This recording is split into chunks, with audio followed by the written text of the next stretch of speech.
আজকের ভিডিওতে আমরা ক্লাস 10-এর জ্যামিতির একটা গুরুত্বপূর্ণ অঙ্ক করব। দেখো, ও কেন্দ্রীয় বৃত্তের ব্যাসার্ধের দৈর্ঘ্য 5 সেমি এবং তার একটি জ্যায়ের দৈর্ঘ্য 8 সেমি। তাহলে ও বিন্দু থেকে ওই জ্যায়ের দূরত্ব কত?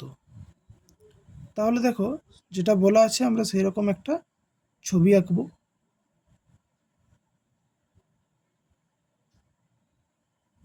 ধরে নিচ্ছি এই বৃত্তটির ব্যাসার্ধ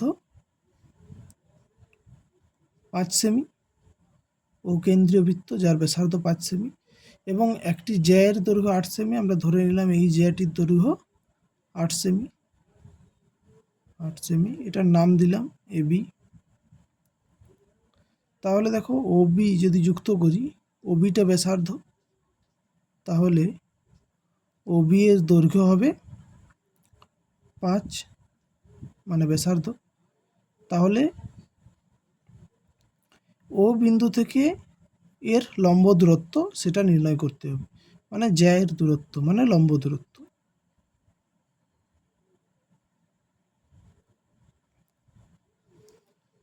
তাহলে এটা একটা নাম দিচ্ছি ও সি, এটা সি নাম দিলাম। হ্যাঁ, এই দিকটা না লিখে এখানটা লিখছি সি। ও সি, আমাদেরকে এখানে ও সি নির্ণয় করতে হবে। জ্যা সমান এবি, মানে জ্যা এবি সমান 8 সেমি। তাহলে এখান থেকে লিখতে পারি সিবি সমান কি পাবো?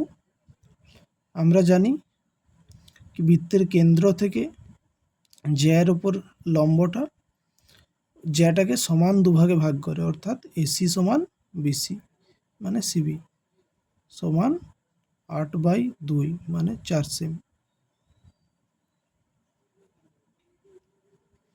তাহলে দেখো, যেহেতু এটা লম্ব দূরত্ব, তাহলে ত্রিভুজ ও সিবি একটি সমকোণী ত্রিভুজ।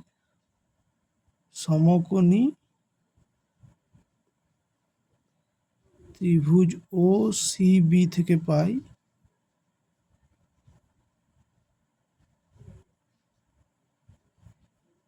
এইটা স্কোয়ার প্লাস এইটা স্কোয়ার সমান এইটা স্কোয়ার। আমরা জানি লম্ব স্কোয়ার প্লাস ভূমি স্কোয়ার সমান অতিভুজের স্কোয়ার হয়।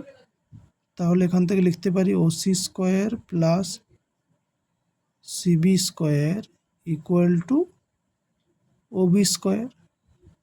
তাহলে দেখো, ওসির মানটা নির্ণয় করতে হবে। তাহলে ওসি যেমন হচ্ছে লিখে দিলাম।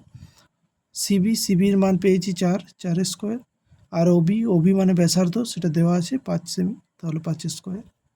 তাহলে এখান থেকে লিখতে পারি ওসি স্কোয়ার সমান 5 স্কোয়ার মানে 25 মাইনাস 4 স্কোয়ার মানে 16, 25 মাইনাস 16 মানে 9। অতএব তাহলে এখান থেকে পাবো ওসি সমান কত পাবো? ওসি সমান 3, 9-এর বর্গমূল 3। তাহলে দূরত্ব পেলাম, ও বিন্দু থেকে জ্যাটির দূরত্ব হলো 3 সেমি। ও বিন্দু থেকে জ্যাটি, ওই জ্যায়ের দূরত্ব